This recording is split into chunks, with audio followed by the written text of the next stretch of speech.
First year of Pulitzer Prize, Green Corn Rebellion, women win the right to vote in New York State. The year is 1917, and this very interesting tour sedan was on offer at Cole Motors. But before getting into all of it, I'm Jay. Welcome to What It's Like, the automotive channel that covers the cars that have long been forgotten. We also cover the classics, vintage, some exotics. This channel is home to the orphan cars. Talk history, specs, and design of these rolling works of art. If that sounds like a channel that you'll totally dig, subscribe and hit the bell icon next to it to never miss a video. I found this car at the Greenfield Village. It was part of the Old Car Festival, which is a pre-war car show at the Greenfield Village in Dearborn, Michigan, right next to the Henry Ford. All of the cars are before 1932, unmodified, and they drive them around in the streets. Not only that, they're in a period correct town. Lots of people dressed period correct. So it's almost like going back in time for a weekend, which was really great. I honestly can't say enough good things about that car show, and honestly, it's probably my favorite car show this side of the Mississippi. It's honestly what the car hobby should be about. It should be about sharing your rides and experiences with everybody, and that's what that show is. You can experience those cars for what they were. A lot of people will say that those cars are going away, but that's not true. People are still keeping them, and I saw lots of kids, people younger than me, driving cars older than both of us. For those that may have never heard of the Greenfield Village, this is what it is. Henry Ford, you could think whatever you want of the guy, but he saw that what was happening to stuff, it was just getting destroyed and lost to time. So he decided to save a couple things. The village is almost 100 buildings on 200 acres. Most of the buildings are the actual buildings, like the Wright Brothers bicycle shop. In 1903, Joseph J. Cole, aka J.J. Cole, was in Rockford, Illinois. He owned a shop with his son. They sold wheels, cars from other manufacturers, motorbikes, lawnmowers. He also worked on fixing engines and repairs at his shop. Both Joseph and his son were also working on a side project, a 4-cylinder touring car. They were going to call it the Rockford after the town, but the project stalled and never came to fruition. J.J. Cole ended up opening up a Rambler dealership. No, not that Rambler, this Rambler. In 1904, Cole bought Gates Osborne Carriage Company, which was based in Indianapolis, Indiana, and renamed it Cole Carriage Company, and that's where he built his first car. It was a high-wheeler powered by a 2-cylinder engine. Production of this car would commence in 1904. Cole would sell 170 units until he decided that that type of car had no future. In 1909, Cole Carriage would rebrand as Cole Motor Car Company, and it was still building 2-cylinder cars at that point in time. In 1910, Cole would build a 4-cylinder model called the Series 30 for 30 horsepower. Cole would offer 6 cylinders in 1913. Cole expanded to have no less than 3 model lines on offer. By 1914, sales began to taper off, so Cole reduced the prices in 1915. Around this time, Cole was in talks with William C. Durant about a takeover that would make Cole a subsidiary of GM. Cole would ultimately refuse the deal. Mid-year 1915, Cole brought out his very own V8 powered car. Cole would drop all 4s and 6s in favor of this V8 after 1916. It's important to note that Cole was a standardized car, meaning drivetrain was brought in from outside sources. And to be fair, this was commonplace even up to the 50s. You got to remember, Kaiser used Continental engines. It's the same thing. This is just in the teens. Cole V8 was built by Northway, which was this is ironic, a division of GM, which makes the merger idea make more sense, to have it all under one roof, so to speak. Northway also built the Cadillac V8, which came out 1 year prior. The Cole version had a huge advantage over the Cadillac version. The Cole version had detachable cylinder heads, whereas the Cadillac did not. It's important to note that Charles Crawford designed the engine. He would go on to Stutz, 1919 was the best year Cole ever had, building 6,225 units and was up to 7 body designs. In 1922, Cole opened a new production facility, but there was a severe recession in 22. GM owned Northway and gave notice that they wasn't going to build any more V8 engines for Cole after 1924. So Cole decided to liquidate his company without going bankrupt. Know when to hold 'em, know when to fold 'em, know when to run. Liquidation started in early 1925. J.J. Cole died suddenly in August of infection before the liquidation was finalized. 1917, Cole was offered in Series 860. It could be had as a tuxedo roadster, tour coupe, 4-door sedan, 2-door sedan, tour sedan, which is our featured car. They only made 10 in this body style, and this is the only one known to survive. Cole did have a list of first car to use Firestone demountable tires and rims, first car with 4 closable doors. They coined the term standardized. V8, they were the first car company to offer a V8 with detachable heads. First car company to offer V8 cars exclusively. First car company to introduce self-adjusting mechanical brakes in 1925. Let's talk specs. It rides a wheelbase of 127 inches. Price, $2,695, which is equivalent to you spending $64,643.36 in the year 2023. Total Cole production over the course of its lifetime was 40,717 units, of which 77 are known to survive. Moving on to engine, only one engine on offer, 346.3 cubic inch displacement flathead V8, 5.7 liters. It's good for, and this is where it gets a bit tricky, it's rated at 39 horsepower, but they changed the way that they rated horsepower back then. So now it's rated at 80 horsepower, 2,800 RPM, with a bore of 3.5 inches and a stroke of 4.5 inches. 3 main bearings, aluminum pistons, backed with a 3-speed manual transmission. Let's talk styling. Look at these bumpers. Just look at the design of these, how they're bent. Look at how they are mounted.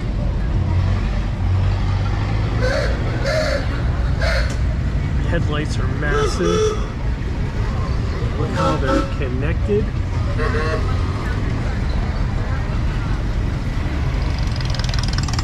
Look at how these fenders are designed. Just look at how this has this ridge, almost like a protrusion. It also overhangs there. Check out these wheels, wood spoke wheels, which are painted. Cole 8. This car has the side mirror mounted on the fenders. Let's take a gander at the catwalk down here. Look at how these louvers are designed. The running boards, I wear a size 12 shoe for reference. And it doesn't look like it tapers back in back here. It's the same size.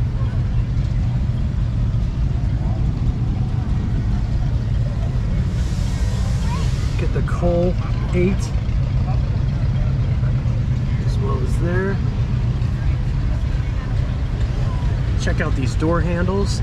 This car has a key lock on the driver's side, which is super interesting. It also has a key lock back here.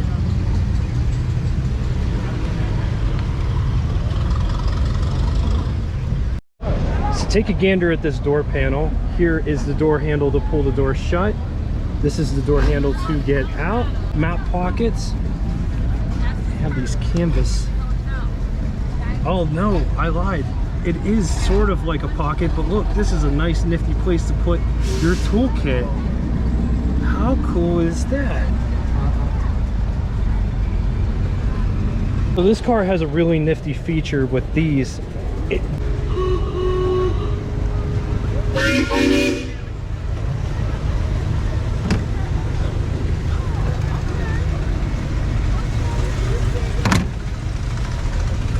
you see how this is? Then you could just roll the windows up and you now have a... This is all original interior as well.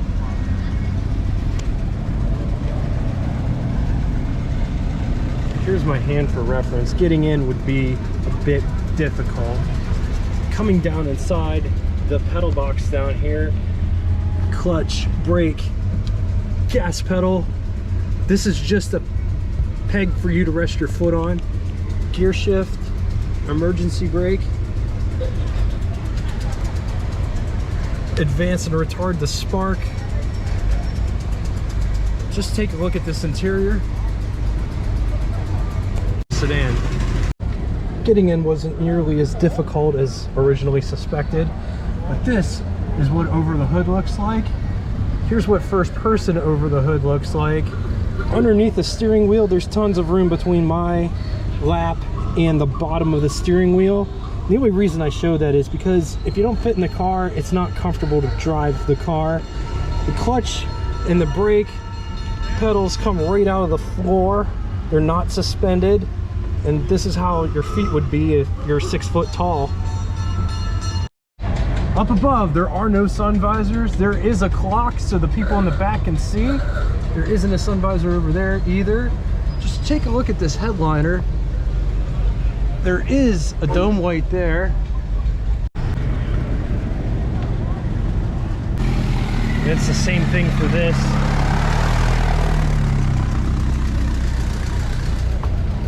So you can flip those up and just look how it changes the whole aesthetics of everything. As mentioned previous, this is all original material except for the carpet. The carpet's been redone.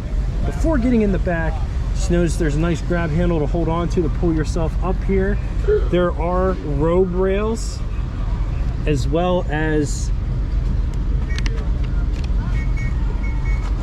jump seats. I'm not going to put the jump seats down, but that's very cool, very interesting.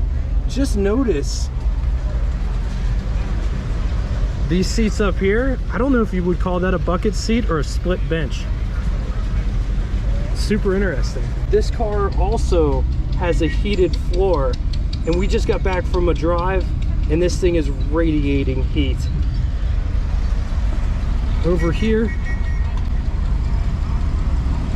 that's what the front looks like from the back. Let's take a quick gander at the greenhouse or the pillar to glass ratio. Very airy in this car. That's what visibility looks like out the back. The window is absolutely massive with a privacy shade and lights, which are controlled by these buttons down here. Let's talk about the seat profile. This is a very, very comfortable seat. It does bulge out here in the middle and then goes back. The seat back, it feels like you're sitting on a Victorian style couch. Everything that is found on the passenger side is found on the driver's side. And then there's a spring at the top. You can actually feel the press right there. Oh yeah. There's the spring at the top that holds it in. Oh wow. And then you got the trimmed vent window. So nice. It has nickel on it, so it pops a little bit from the, you know, the black. From the color. Yeah. Yep. And that's in the secret trap door compartment under the seat. Under the seat, exactly. Yep. This is a cool car. It is a cool car. It's kind of ingenious. You know, a lot of engineering is in this thing. I mean, you know, just the way the convertible body works, you know, the engine, you know, just everything about it is very practical. Yeah. And tasteful. It's not over the top. Right? That was never Cole's, like over the top was never Cole's thing. It was a very practical, very quality, right? Very quality, but no like, you know, big lamps on the side, you know, stuff like that, right? Yeah. So what did you say this material was? This is silk. Silk. So yeah, this was an upgrade. it normally would come with that, like that velvet, you know, almost like through the Packard, right? Okay, yeah. And then this was you could, for a certain amount of money, upgrade it to this silk tapestry fabric. Oh, okay. So that's what this is. Nice. Right here. Oh, wow. They just pull out and then you slide it in, it locks, and then you flip these ones up. Oh, wow. Yeah. I showed these being flipped up. What does this do? So this is just holds the strap. So oh, that just holds the strap. So when you pull it up, and let's say you want it at this height, you just tighten this on the strap, and then it will hold it at that tight. Oh, interesting. Yeah. There's nothing behind this padding? No, nothing behind the padding. The padding is completely just for dress, so that it is flush with this when you have it folded, right? So it looks very cool. Finished, right? This one though does have a tool compartment. Yeah, I saw that. Yeah, yeah. That was really cool. I wish I had. There's only one original Cole tool in here. Oh wow. That's a Cole 8 tool. That's awesome. But I've never found a complete set of Cole tools. Wow. So check this engine out. V8 priming cups. Notice the spark plugs are all loose. Distributor, generator. How are you? Doing well. Fuel filter. Yeah. Carburetor. Yeah. Well, you know that was where.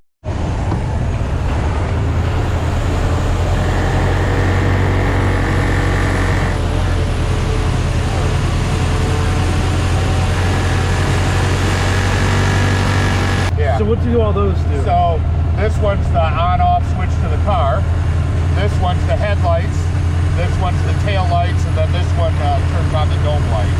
Nice. This choke there. That's the starter button. This is actually this is the dash light, but it's also a 25-foot trouble light. Oh, so sweet. You could take it out and work on your car if you need to. How cool.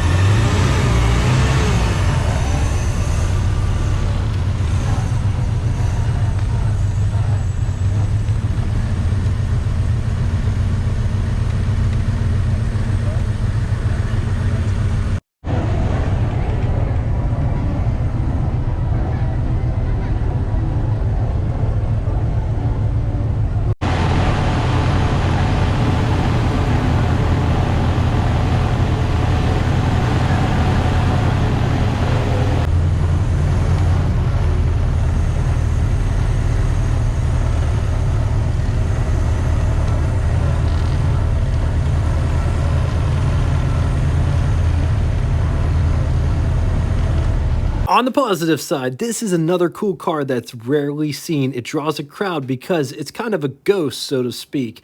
First, V8 with detachable heads, making it easier to work on. Tons of space inside both front and rear, but definitely in the rear jump seats. This car can be open or closed. Secret storage compartment underneath the seat. Great club support. Though the club is small, but they are very active and they want to find more Coles out there because there's only 77 known to exist. Against it, parts, both mechanical, body parts, information, all are very hard to come by. All right, now it's time for Would You Rather. Two scenarios today. In the first scenario, would you rather have a 1917 Cadillac Type 55 or 1917 Cole or 1917 Kissel Car 638. I'm going to leave this here for a minute. If you need more time, feel free, pause the video.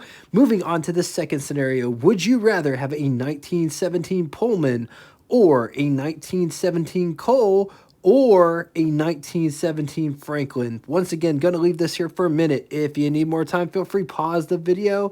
Now it's time for Name That Tune. First person to get both the name of the band and the song title correctly in the comment section will have their comment pinned to the top of it. Thank you all so much for coming out and watching this. If you'd like to get in touch with me, shoot me a comment in the comment section below, or check out our Facebook group that correlates with this YouTube channel. If you don't have Facebook and would still like to reach me, send me an email. All of it will be linked in the description below. Just know I appreciate all of the support. I really do appreciate you guys. And until next time, toodaloo!